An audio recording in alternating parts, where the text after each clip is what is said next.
Hello, welcome back. So we're going to pick up where we left off. In lecture part 1, we talked about why the Cold War started when it did, covering some of the historical context points around 1944, 1945 that contributed to this period of tension, rivalry, competition between the United States and the Soviet Union. And in part 2, we're going to talk a little bit about the major policies or ideologies on either side, as well as briefly touch on the alliances. So really quickly, just to give you a little bit of a visual reference here for you to understand who's in charge of each of the two countries at different points in time. We'll see a lot of political cartoons during the Cold War era, and so it helps to know what the leaders of the countries look like so that you can recognize them when you see them in the cartoons. We are already very familiar with Joseph Stalin, who is the second leader of the Soviet Union after Lenin dies, and he is in charge from 1922 to 1953. And then finally, he dies in 1953, and this guy, Nikita Khrushchev, will take over from 1953 to 1964. He's going to have a much shorter stint as leader and will actually basically get kicked out in 1964 after the Cuban Missile Crisis. We'll talk about that later on.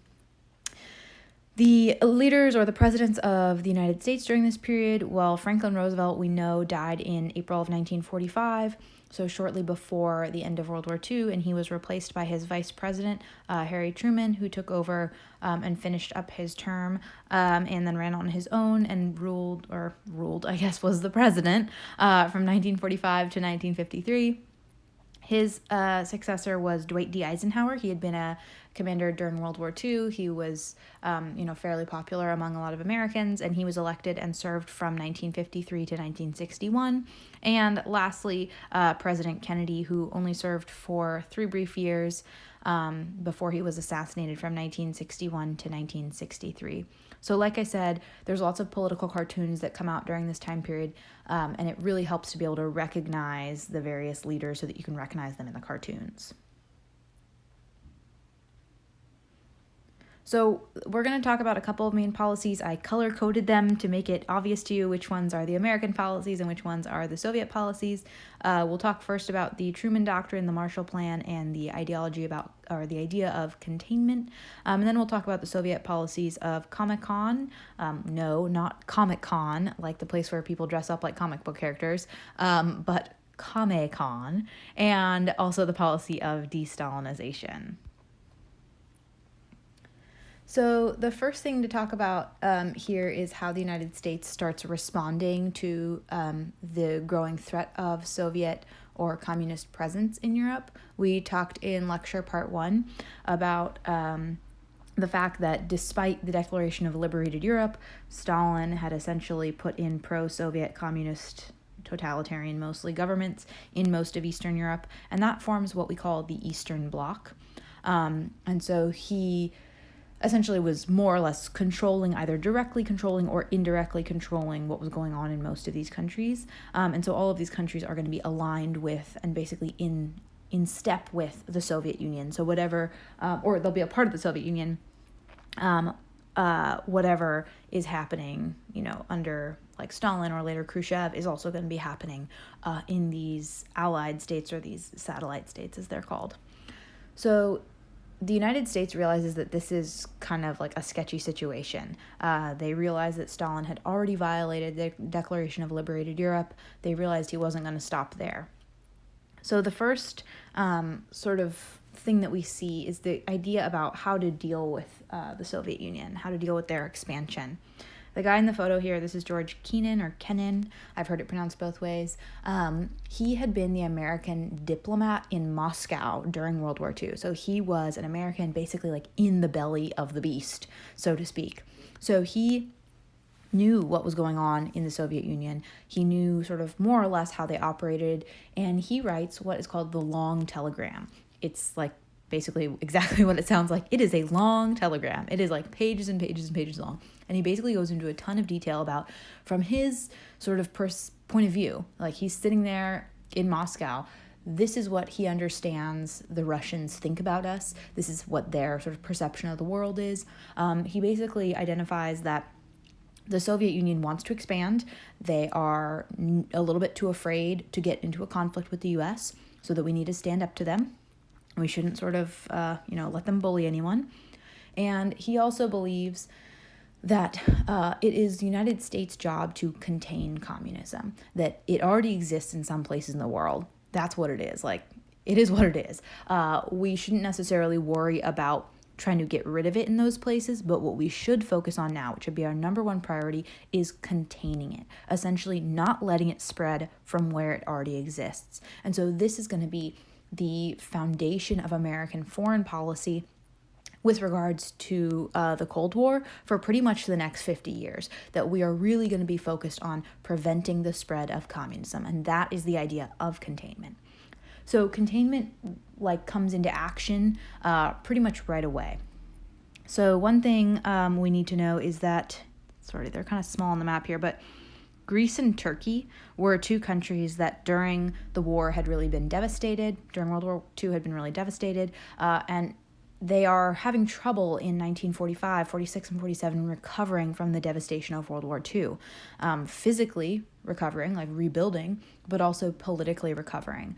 There's a lot of political and economic instability in both of these places, and essentially they look like easy prey for the communists, partially because of their instability and partially because of their geographic location. They are both, quite close to the Eastern Bloc, quite close to the Soviet Union. And so it seems like they're going to be easy targets. So what President Truman does is he essentially asks Congress to approve a large sum of money, $400 million in 1947, that they are going to send to Greece and Turkey. They're not actually going to be sending cash money. They're going to send essentially $400 million worth of stuff to support Greece and Turkey. So they're going to be sending them, building materials to help them rebuild. They're going to be sending them technology to help them rebuild factories and get their industrialization going again, to get their economy going, that kind of stuff. But the idea is that if we could stabilize Greece and Turkey in 1947, we could prevent them from falling to communism.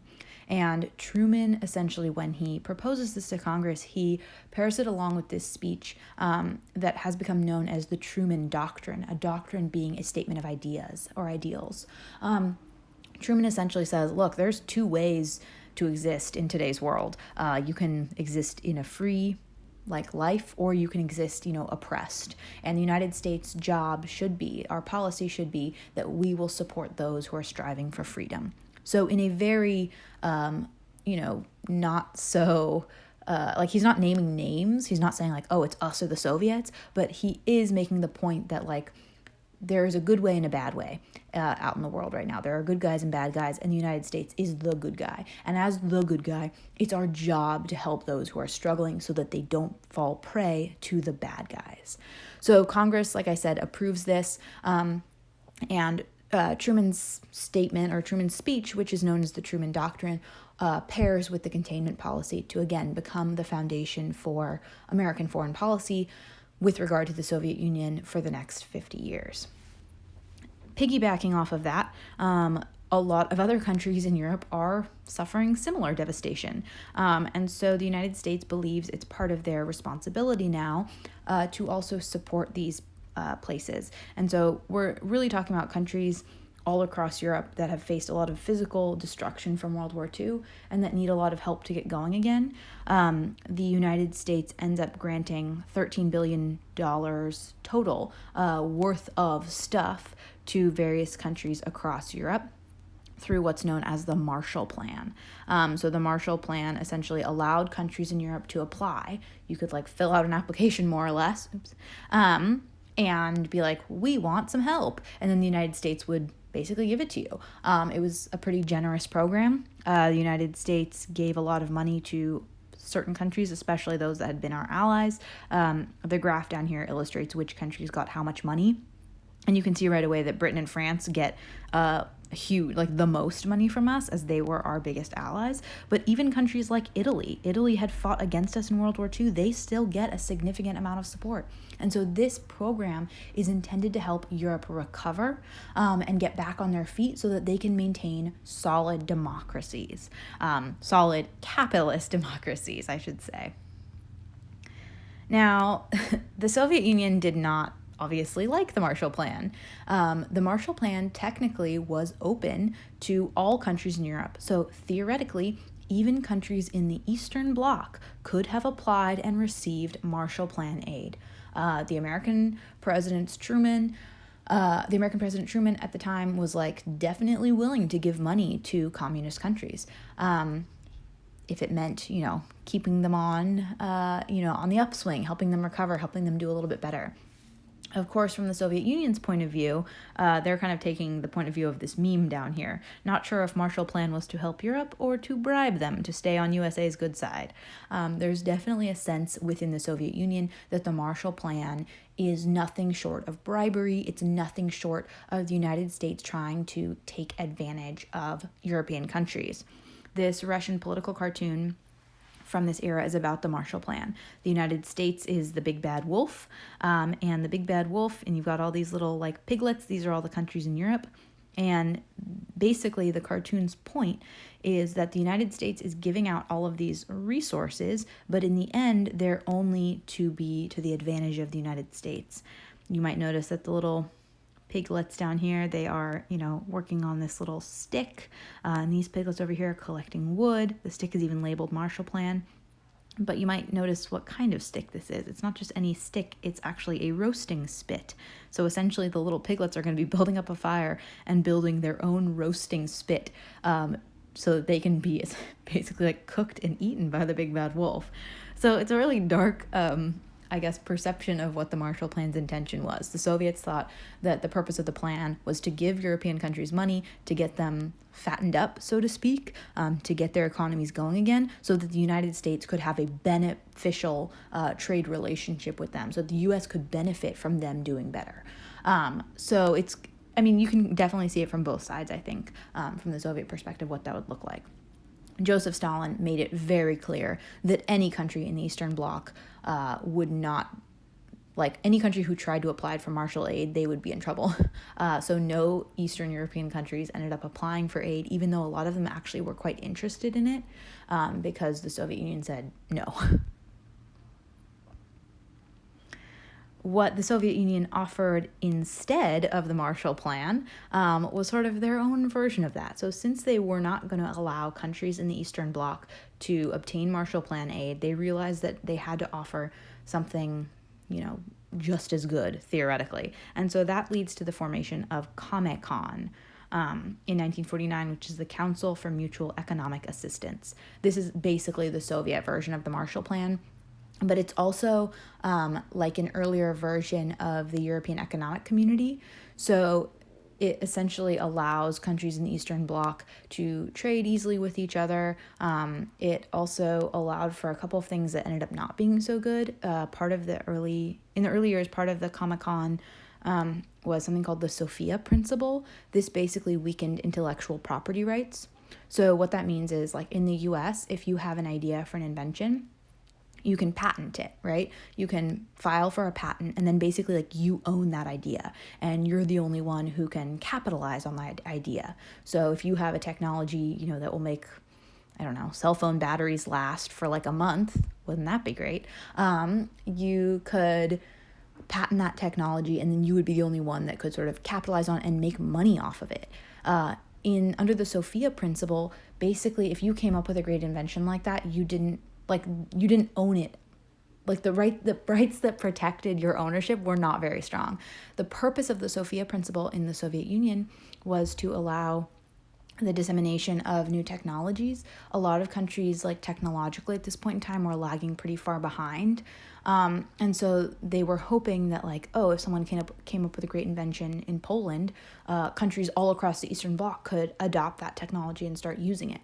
But what that actually did in a lot of ways is it takes away the motivation for people to come up with new technologies, because they know they don't get any real ownership over it. They don't get any financial benefit from it personally, because they can't capitalize on their own idea. And so they ended up eliminating the Sofia Principle. But yeah, it's a really interesting idea. You can see where they're trying to go with it, but you can also see why it wouldn't work. So Comecon, this is where they used to meet. It's in Moscow. It used to be their headquarters. This is like their little logo with the building on it. And so that was one of their attempts to sort of keep up with the United States and offer a plausible alternative to the Marshall Plan. The Marshall Plan was pretty successful in rebuilding Western Europe. For example, West Germany's economy became incredibly strong. I think it was like the strongest economy in Europe within a few years of the Marshall Plan, whereas Comecon was not very successful. And those are patterns that we can even see playing out till today. So if we're thinking, I don't know, change in continuity, here's a great opportunity to look at that. This is data from 2011 and 2013. And there is still huge disparities between West Germany and East Germany. West Germany, which received Marshall Plan aid, East Germany, which did not. And you can see there's big differences in income, disposable income. West Germans are typically much more wealthy than East Germans are.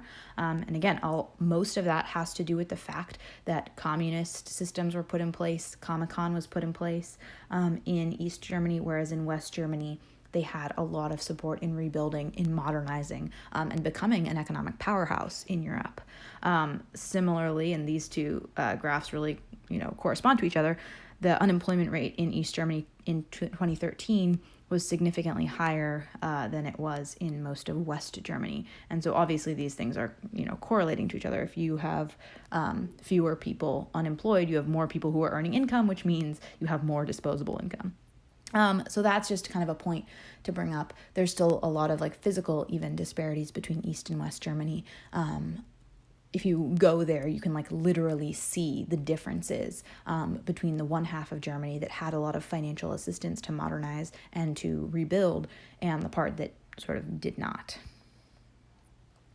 Another policy that we would want to talk about is the de-Stalinization policy. So, like I said, Stalin finally dies in 1953, yay! And the person who basically comes into power after him is this guy, Nikita Khrushchev, whose last name is so confusing to spell because it's SH and then CH, and people always forget one or the other. Anyway, in 1956, when he takes over, he basically gives this speech. It's called Khrushchev's Secret Speech. If you click the link, it'll take you to a copy of the speech. Short story, or the short version is that in his speech, he essentially criticizes a lot of what Stalin had done. He criticized the use of the gulags. He criticized the way that Stalin had basically created a cult of personality around himself. And he felt that had taken away from the true purpose of their communist system, that it should be about communism, not about Stalin. He criticized a lot of the really sort of heavy oppressive measures that Stalin had put on his, his areas of control. And so by doing that, Khrushchev had a couple of impacts. Number one, he starts taking the Soviet Union in a little bit of a different direction, which has its own impacts. We'll talk about that in a second. But he also created a lot of, I think, change within the Soviet Union. Some people really agreed with this. Some people were totally shocked that you could criticize Stalin like this. So it really indicated a new era for the Soviet Union. As a result of the de-Stalinization program, a lot of the big monuments and images dedicated to Stalin that had been all across the Soviet Union started to come down. So this is one of the more famous photos in 1956. They take down this giant statue of Stalin, and it's clearly the beginning of a new era for the Soviet Union. And what I mentioned moments ago about having negative impacts really comes to light in the Hungarian revolutions.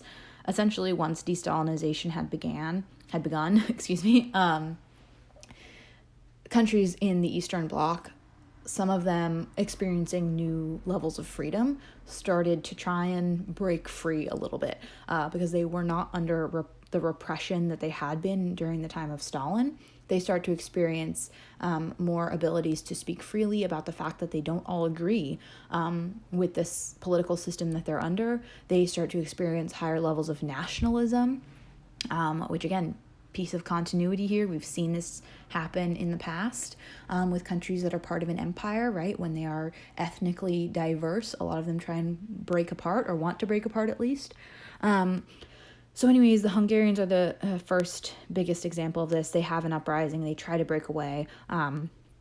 ultimately they're crushed, right? The Khrushchev might have been a little bit more generous than Stalin in allowing for a little bit more freedom, but he was not willing to have that mean that his country or his sort of power was going to break apart, or his empire, so to speak, was going to break apart. So the Hungarian uprising ends pretty poorly for the Hungarians. They talk about this in chapter 28. And if you are interested, there's like a very short, basic animated video that overviews this as well. So now on to the alliances super briefly. The other things that starts happening in the early years of the Cold War and continues throughout are the formation of a number of different alliances. These are military alliances, and so it further cemented the idea that this was a conflict that would have military consequences to it.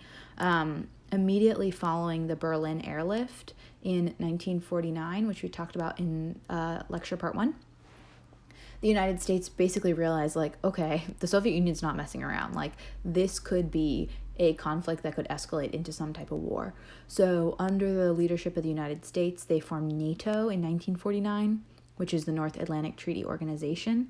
This is a defensive military alliance. Essentially, all of the countries who signed on to NATO, which in 1949 were like the United States, Canada, Britain, France, Belgium, Netherlands, like basically most of Western Europe, what they essentially are pledging is that if any one of them is attacked by an external party, someone not in the group, then the rest of the group is going to step up and defend them. So they didn't specifically name the Soviet Union, but that's more or less what they meant. Basically, if, for instance, Hungary attacked France, everyone in NATO would have to come to France's defense. And so that's an attempt to keep each other safe from the Soviet Union.